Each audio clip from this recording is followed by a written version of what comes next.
Welcome all of you, आपका पुनः स्वागत है आपके इस YouTube चैनल और ऑनलाइन क्लासेस के अंदर। हमने लास्ट लेक्चर के अंदर जूल थॉमसन मॉडल किया था और उसकी इक्वेशन जो है हमने यहाँ तक का रिलेशन कवर कर लिया था। अब जूल थॉमसन मॉडल की हमारे पास इक्वेशन आ गई। जूल थॉमसन मॉडल क्या है? टेम्परेचर का दाब के अकॉर्डिंग परिवर्तन। यदि हम इस जूल थॉमसन मॉडल के अंदर ताप की चर्चा ज़्यादा करते हैं, यानी हमारे पास क्या होता है, उच्च ताप से निम्न ताप की ओर गैसों के ताप में जो परिवर्तन है उसको जूल थॉमसन मॉडल कहा जाता है। तो बेसिक इक्वेशन जो है हमारे पास ये बन गई थी 1/Cp T dv by D T P और माइनस का v, और इसको हम क्या लिख देते हैं, एज इट इज यहाँ नोट कर लेते हैं। ओके, तो अब क्या करेंगे, अब हमारे पास ये प्रूफ करना चाहते हैं कि ये जो जूल थॉमसन मॉडल जो है ये वास्तविक गैसों के लिए है या रियल गैसों के लिए। तो कैसे करेंगे प्रूफ करने के लिए? सबसे पहले हम कंडीशन लगाएंगे आदर्श गैस और वास्तविक गैस के लिए। आदर्श गैस और वास्तविक गैस दोनों के लिए क्या लगाएंगे, अपन कंडीशन लगाएंगे। तो कंडीशन लगाने के लिए क्या क्या होगा? सबसे पहले हमें दोनों की क्या होनी चाहिए, समीकरण पता होना चाहिए कि आदर्श गैस के लिए joule Thompson model. Okay, most important question है एग्जाम के लिए। जूल थॉमसन मॉडल पूछा जा सकता है और जूल थॉमसन मॉडल के अकॉर्डिंग दो केसेस भी पूछे जा सकते हैं। तो आदर्श गैस की समीकरण क्या होगी? PV = nRT, और n क्या होगा, 1 होगा। ओके, समीकरण नंबर फर्स्ट आ गई PV = RT। यदि मैं यहां पर स्थिर दाब पर ताप के अकॉर्डिंग क्या करूं, यहां पर अवकलन करने पर यानी डिफरेंशियल कर दूं इस इक्वेशन का। कौन सी इक्वेशन का? समीकरण नंबर 1 का। बड़े ध्यान से लाइन सुननी है, स्थिर दाब पर कह रहा हूं, नियत दाब नहीं, स्थिर दाब। यदि दाब को कांस्टेंट रखा है तो कांस्टेंट रखकर मैं dt का अवकलन करूंगा तो क्या होगा, p को क्या है कांस्टेंट, d का क्या आ जाएगा dv बाई dt, और यहां आ जाएगा p। ओके, स्थिर दाब पर करना है मुझे, क्या करना है, स्थिर दाब पर, और यहां पर r आ जाएगा dt का dt के रिस्पेक्ट आ जाएगा। तो ये दोनों कैंसिलेशन हो जाएंगे। तो क्या बचा हमारे पास, p dv बाई dt, यहां p आ गया और यहां आ गया r। अब क्या करेंगे, dv बाई dt क्या हो जाएगा मेरे पास, r by p। dv by dt क्या आ जाएगा, r बाई p, और यहां पर p कांस्टेंट। समीकरण नंबर डी हमारी एज इट इज चल रही है।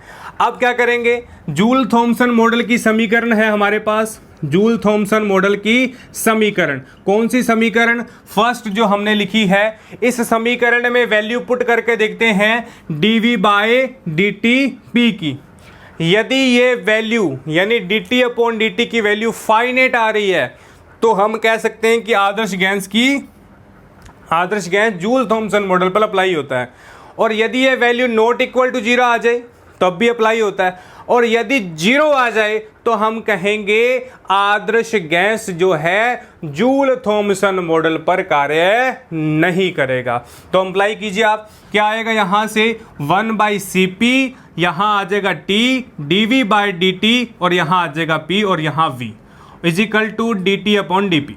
इसकी वैल्यू क्या है हमारे पास, समीकरण देखिए आप, 1/Cp, यहां आ जाएगा t, और ये आ जाएगा v बाई r, और ये आ जाएगा v। ओके, और यहां से देखिए आप dt बाई dp हमारे पास चल ही रहा है। अब आपने सोचा है PV = क्या होगा, RT। PV = RT, v की वैल्यू कितनी होगी, RT बाई p। क्या होगी v की वैल्यू, RT बाई p। या अपन ये रख दें v बाई r की वैल्यू रख दो, v बाई r की वैल्यू कितनी आ जाएगी, t बाई p। क्या आ जाएगी, t बाई p आ जाएगी v बाई r की वैल्यू। ओके, तो हमने यहां पर वैल्यू रखी। अब क्या आएगा, 1/Cp आ गया, tv आ गया, और यहां से अगर मैं कॉमन लूं तो यहां से आ गया vr आ गया।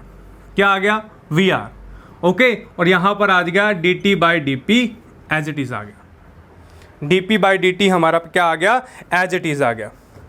ओके, अब देखिए, अब r/p है, r बाई p है।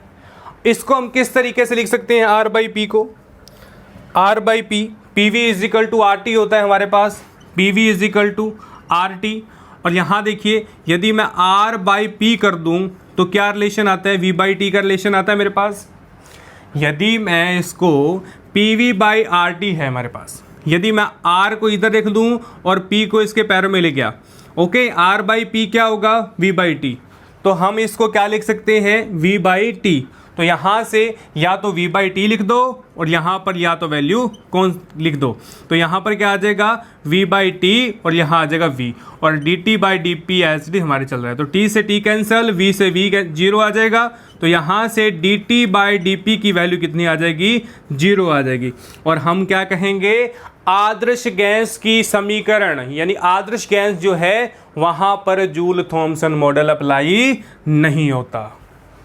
ओके, तो ये हमारे पास आया था आदर्श गैस की समीकरण के रूप में। अब अपन बात करेंगे आदर्श गैस वाला हमारा पोर्शन क्लियर है कि आदर्श गैस में जूल थॉमसन मॉडल नहीं लगाया जाता, यानी कहने का मतलब ये जूल थॉमसन मॉडल शायद वास्तविक गैस में लगाया जाए। हालांकि वास्तविक गैस में लगाया जाएगा, हम इसको प्रूफ करेंगे किस तरीके से लगाया जाएगा और क्या क्या इसकी कंडीशन आने वाली है। ओके, तो सबसे पहले वास्तविक गैस की समीकरण क्या होती है, वास्तविक गैस की समीकरण, वास्तविक गैस की समीकरण क्या होगी, P में से A बाई वी स्क्वायर जुड़ता है, V में से B घटता है और RT का HT ज्यादा। समीकरण नंबर क्या होगी हमारी, फर्स्ट मान लो। वास्तविक गैस की समीकरण में क्या होता है, दाब में संशोधन, आयतन में संशोधन, RT के बराबर। तो P में संशोधन होगा, P में प्लस होगा और आयतन में कमी होगी। अब क्या करेंगे, यहां पर मैं लिख रहा हूं नियत दाब व T के सापेक्ष क्या करना है आपको, डिफरेंशियल। अब T के रिस्पेक्ट ही क्यों कर रहे हैं, आपके माइंड में क्वेश्चन होगा कि सर T के रिस्पेक्ट में ही क्यों किया, क्योंकि जूल थॉमसन मॉडल में ताप की चर्चा करते हैं। अब देखिए यहां पर नियत ताप और स्थिर दाब दो बातें आई है कि हमने आदर्श गैस में स्थिर दाब लिया था, यहां पर हम ले रहे हैं नियत दाब। नियत दाब क्यों ले रहे हैं कि दाब तो फिक्स्ड है, दाब तो क्या है, फिक्स्ड। चेंज हुआ है दाब वास्तविक गैस के अंदर। वास्तविक गैस के अंदर होता क्या है, दाब तो वही रहता है परंतु दाब के साथ साथ कोई क्वांटिटी जो है वो ऐड हो जाती है। तो यहां पर स्थिर नियत दाब लेना है, यानी दाब जो होगा वो 0 होगा। ओके, तो डिफरेंशियल कैसे करेंगे, समीकरण नंबर 1 का, समीकरण नंबर 1 का, या इस समीकरण को आप इस तरीके से लिख लीजिए, RT के अपॉन में V माइनस बी लिख दीजिए। ओके, तो डिफरेंशियल करेंगे क्या होगा, P का 0 आ जाएगा और इसका करेंगे यहां पर आ जाएगा माइनस का 3A, क्या आ जाएगा, माइनस का 3A, माइनस का 2A, क्योंकि वी स्क्वायर है, 2A upon v cube dV by dt। और यहां पर अब देखिए dV बाई dt जो है वो किसके रिस्पेक्ट लेना है, नियत दाब यानी कांस्टेंट दाब पर। तो यहां P आ गया, क्लियर बात, यहां तक का रिलेशन हमारे पास आ गया। अब क्या करेंगे, पहले इसका और फिर इसका यूवी वाला मेथड लगाएंगे। बड़े ही ध्यान से मेथड लगाना आपने। सबसे पहले क्या हो करेंगे, R upon we minus b dt का dt के रिस्पेक्ट आ गया प्लस के अंदर।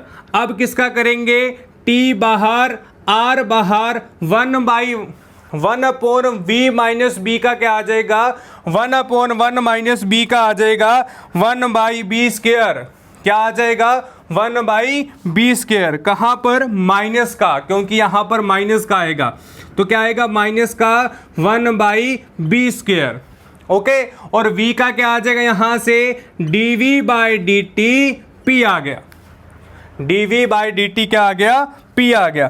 बड़ा ही सिंपल है, यूवी मेथड लगाना है। सबसे पहले r अपॉन 1 बाई बी का करेंगे, फिर t का करेंगे। तो पहले r बाई 1 बाई वी को कॉमन लिया, dt अपॉन dt निकाला, फिर tr निकाला, माइनस 1 बाई वी स्क्वायर आ गया, यहां पर dv बाई dt p आ गया।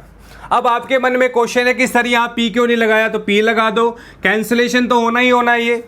ओके, तो यहां पर क्या आ गया, माइनस का 2A upon v cube dv by dt, यहां आ गया p। अब बढ़िया सा स्टेप हमारे पास है, दोनों की वैल्यू सेम है, तो यहां पर इस रिलेशन को, इस माइनस वाले रिलेशन को इधर लेके आऊंगा तो ये पॉजिटिव वाला बन गया, TR v माइनस बी की square dv by D T यहाँ आ गया p, और बराबर में क्या चल रहा है, आर वी माइनस बी। क्या चल रहा है, आर वी माइनस बी। ये भी कॉमन आएगा, ये भी कॉमन, तो पूरे में से क्या कॉमन आया हमारे पास, dv by D T, p common आ गया, माइनस का 2a वी क्यू प्लस का R T V minus B की स्क्वायर। तो ये हमारे पास कॉमन, और यहाँ आ गया r, और ये आ गया v माइनस बी आ गया। यहाँ पर क्या आ गया, v माइनस बी। अब क्या करेंगे यहाँ पर, अब हमारे पास कौन कौन सी वैल्यूज आने वाली हैं उसको जरा देख लेते हैं। अब देखिए, अब यहाँ से या तो इसको आप कॉमन ले लो, कॉमन लेकर थोड़ा सा और सोल्व कर लो। सोल्व करने पर हमारे पास जो रिजल्टेंट आएंगे हम उसको कैलकुलेट कर लेंगे। तो हमें बेसिकली क्या चाहिए, dv बाई डी टी चाहिए। हमें चाहिए क्या, हमें जूल थॉमसन मॉडल की समीकरण में dv बाई डी टी की वैल्यू निकालनी है। तो dv बाई डी टी कैसे आएगा, dv बाई डी टी थोड़ा सा सोल्व और करते हैं, थोड़ा इजी स्टेप बनाते हैं। dv बाई डी टी यहाँ p चाहिए। अब देखिए कॉमन ले लो, v कॉमन ले लो, v स्क्वायर कॉमन, सॉरी यहाँ वी क्यूब कॉमन चल रहा है, वी क्यूब कॉमन है, तो वी क्यूब और क्या आ जाएगा, v minus b square common. Common लेते ही क्या होगा, ये वैल्यू कैंसिल, माइनस का क्या आ गया, माइनस का 2a v माइनस बी की स्क्वायर, और यहाँ से क्या आ गया मेरे पास, ये कैंसिलेशन होगा, और यहाँ पर आ गया plus R T V cube आ गया, और बराबर में चल रहा है r upon we minus B. बराबर में क्या चल रहा है, r बराबर v माइनस बी। बड़ा ही ध्यान से v माइनस बी से एक v माइनस बी को उड़ा दो, एक माइनस बी को उड़ा दो, तो यहाँ क्या बना, dv by D T p बन गया माइनस का 2a v माइनस बी की square R T V cube upon के अंदर v cube v minus b. Okay, और बराबर में क्या चल रहा है, r चल रहा है, बराबर में क्या चल रहा है, r। अब देखिए बड़े ही ध्यान से, यदि मैं दोनों तरफ t से मल्टीप्लाई कर दूं, करो मल्टीप्लाई t से, दोनों तरफ t से मल्टीप्लाई कर दूं, कोई फर्क नहीं पड़ेगा, कोई फर्क नहीं पड़ने वाला। हमारा रिलेशन जो है थोड़ा सा क्या हो जाएगा, इजिएट मोड हो जाएगा, और हमें सूटेबल हो जाएगी वैल्यू पुट करनी। ओके, तो हम यहाँ से क्या करेंगे, t जो है इस पूरे फैक्टर की वैल्यू क्या कर देंगे, डायरेक्ट पुट कर देंगे। ओके, अब क्या होगा, अब हमें चाहिए t dv by D T p चाहिए, तो क्या होगा, आर टी अपॉन सारा का सारा material 2a v minus B की square R T V cube आ जाएगा, v क्यूब आ जाएगा, v माइनस बी आ जाएगा। तो ये वाला पैटर्न कहाँ जाएगा, ऊपर v क्यूब आ गया, v माइनस बी आ गया, और यहाँ पर माइनस का 2a v माइनस बी की square R T V cube, और ये किसकी वैल्यू आ गई, dv by D T p की वैल्यू आ गई। आपने इस वैल्यू को क्या करना है, समीकरण नंबर 4 लिख दो, इस वैल्यू को इस पर पुट करना है। तो इस वैल्यू को इस पर पुट करने पर क्या रिजल्ट आने वाला है, क्या रिजल्ट आने वाला है वो हम देखते हैं। ओके, तो क्या रिजल्ट आएगा, बड़े ही ध्यान से देखना। अब क्या करेंगे, अब हमारे पास समीकरण नंबर 4 है, समीकरण नंबर 4 है, 4 की वैल्यू को थोड़ा सा और सॉल्व करेंगे, 4 की वैल्यू को थोड़ा सा और इजी बनाएंगे। जितना ज़्यादा आप इसको सोल्व करेंगे थोड़ा इजी बनाने के लिए, हमारी जो वैल्यू है वो सुटेबल होगी। तो हमारे पास वैल्यू क्या है, dv बाई डी टी, यहाँ p आ गया। अब देखिए यहाँ पर एक कंडीशन है, b जो है वो छोटा है v से, b जो है वो छोटा है b से। कैसे छोटा है, हम v माइनस बी लिखते हैं। v क्या होता है, ऑलवेज बड़ा होता है, बड़े में से छोटे को घटाया जाता है, हमेशा बड़े में से छोटे को घटाया जाता है। तो b जो है बड़ा छोटा है, यहाँ पर वैल्यू आ जाएगी v क्यूब, और यहाँ आ गई v माइनस बी आ गई। ओके, अब देखिए, अब मेरे पास यहाँ है माइनस का 2a v माइनस बी की स्क्वायर, और यहाँ से आर टी वी क्यूब आ गया। अब देखिए बड़े ही ध्यान से देखना है आपने, ये v क्यूब है और नीचे भी आपको v क्यूब दिख रहा है। पहले तो v क्यूब को सफाया करो। v क्यूब का सफाया कैसे करेंगे, कॉमन ले लो v क्यूब नीचे से, कहाँ से, नीचे वाले फैक्टर में से v क्यूब कॉमन लिया, तो क्या आ गया, माइनस का 2a v माइनस बी की स्क्वायर, यहाँ बन गया आर टी, क्या बन गया, आर टी बन गया, और यहाँ पर कॉमन लेते क्या आ जाएगा, इसके अपॉन में v क्यूब आ जाएगा। ओके, तो v क्यूब से v क्यूब कैंसिल, ऊपर वाला जो स्टेप है वो क्या बना हमारे पास, एज इट इज इजी बन गया। अब देखिए क्या बना, 2a, और मैंने क्या कहा था, b छोटा है v से, लेस देन छोटा हो जाएगा, इस b को क्या करेंगे अपन, छोड़ देंगे। तो इस b को छोड़ने पर क्या आ जाएगा, ये b माइनस 0 और यहाँ v क्यूब आ रहा है, प्लस का RT आ रहा है, प्लस का हमारे पास क्या आ रहा है, RT। तो यहाँ से 2t v माइनस b आ गया और यहाँ से माइनस का 2a v square upon v cube आ गया, प्लस का RT आ गया। ओके, कैसे आया, v को छोड़ना है, v को क्या है, बहुत कम मात्रा के अंदर, तो यहां पर हमारा रिलेशन क्या आ गया, इस तरीके से फाइंड आउट हो गया। अब क्या करेंगे, अब हमारे पास थोड़ी सी और इजी वैल्यू मिल गई है, हम इस वैल्यू को कहाँ रखेंगे, जूल थॉमसन मॉडल पर। पहले इसको क्या कर देते हैं, यहाँ पर कैंसिलेशन कर देते हैं, क्या कर देते हैं, कैंसिलेशन। तो कैसे करेंगे कैंसिलेशन को, यहाँ देखिए आप, क्या बना, t dv बाई dt, यहाँ पर p आ गया, अब बना 2t, क्या बना, 2t v माइनस b, और यहाँ पर क्या आ गया, अपोन के अंदर आ गया माइनस का 2a अपॉन v प्लस का RT। ओके, तो हम इसको इस तरीके से भी लिख सकते हैं, 2t v माइनस b और यहाँ पर माइनस का 2a अपॉन v RT इसकी -1, और यहाँ चल रहा है dv बाई dt, p आ गया। इस तरीके से हम इस वैल्यू को लिख सकते हैं। अब यहाँ देखिए, यहाँ 2a अपॉन v और RT जो है, इसकी जो पावर को हमने क्या करना है, नगण्य मानना है। क्या करना है, इस पावर को नगण्य मान लेना है, 0 के तुल्य मान लेना है। और यदि इस पावर को 0 के तुल्य मान लिया जाए, इस पावर को 0 के तुल्य मान लिया जाए, तो क्या होगा, मेरे पास रिलेशन क्या आएगा, dv by dt p v minus B, as it is आ जाएगा, v माइनस बी आ जाएगा। यदि इस पावर को मैं नगण्य मान लूँ, इजिएट मान लूँ, v माइनस बी आ गया। अब यहाँ पर इस पावर को नगण्य मानने पर मेरे पास आएगा प्लस के अंदर 2a अपॉन v, क्या आ जाएगा, 2a upon v, 2a upon v या 2a अपॉन RT आ गया, 2a अपॉन RT। तो ये वाला स्टेप जो है लास्ट के अंदर बचेगा। कैसे बचा ये स्टेप, इस पावर को मैं बहुत कम मान लूँ, इसकी पावर को कम मान लूँ, RT जो है इसके अपोन में आ जाएगा, यहाँ 1 बन जाएगा और 1 के कारण हम इस टर्म के अंदर लिख सकते हैं। और यही आंसर आपने क्या करना है, इस समीकरण में पुट करना है। तो जूल थॉमसन मॉडल की समीकरण में पुट करो, 1/Cp क्या आ जाएगा, 1/Cp, मैं फॉर्मूला दोबारा लिख रहा हूँ, dp बाई dt, यहाँ p आ गया, माइनस v आ गया, और यहाँ हमारे पास क्या आता है, dt अपॉन dp आ गया। तो क्या करेंगे, 1/Cp आ गया, इसकी वैल्यू क्या आएगी, v माइनस बी प्लस का 2a अपॉन RT माइनस का v आ गया, dt अपॉन dp आ गया। यहाँ v से v कैंसल, तो मेरे पास क्या बना, 1/Cp जो है 2a upon RT minus b के क्या होगा, dt अपॉन dp के इक्वल होगा। और यही हमारे पास क्या, वंडरवाल की समीकरण है। यहाँ से कोई ना कोई क्वांटिटी आएगी और जो हमारे को ये बताएगी कि क्या है हमारे पास जूल थॉमसन मॉडल के अंदर प्रसारित होती है। ओके, तो 3 पॉइंट हैं, उन पॉइंट को भी अपन जिक्र कर लेते हैं। 3 पॉइंट किस तरीके से हमारे पास है। अब यदि 2a अपॉन RT जो है वो बड़ा है टेम्परेचर, सबसे पहली कंडीशन 2a अपॉन RT जो है वो छोटा है, बड़ा है T से, छोटा है T से, और तीसरा लिख दें 2a अपॉन RT जो है वो है बराबर है 0 के, यानी 2a अपॉन RT जो है वो बराबर है 0 के और 2a अपॉन RT जो है वो बराबर है इसके। तो यहाँ पर म्यू एच का मतलब म्यू एच एंथैल्पी जो है वो किस तरीके से, यदि टेम्परेचर बड़ा है तो हम कहेंगे दाब बढ़ने पर ताप में भी क्या होगी, वृद्धि होगी। दाब बढ़ने पर ताप में भी वृद्धि, और यहाँ ताप में कमी पर क्या होगा, दाब में भी क्या होगी, कमी होगी।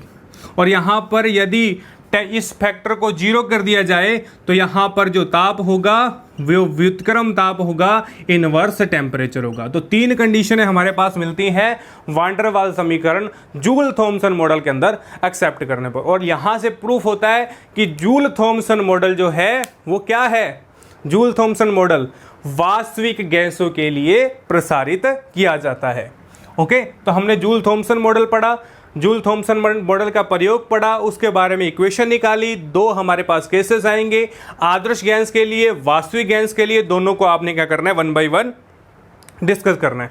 आदर्श गैस की जो वैल्यू थी वो 0 आई, इसलिए हम कहेंगे कि जूल थॉमसन मॉडल जो है वो वहां पर इंप्लीमेंट नहीं होता, और वास्तविक गैसों के लिए क्या होता है, यहां पर हमारे पास एक रिजल्ट आता है, वहां पर इंप्लीमेंट होता है। तो आज के लेक्चर में सिर्फ इतना ही। नेक्स्ट लेक्चर में नए टॉपिक के बारे में चर्चा करेंगे।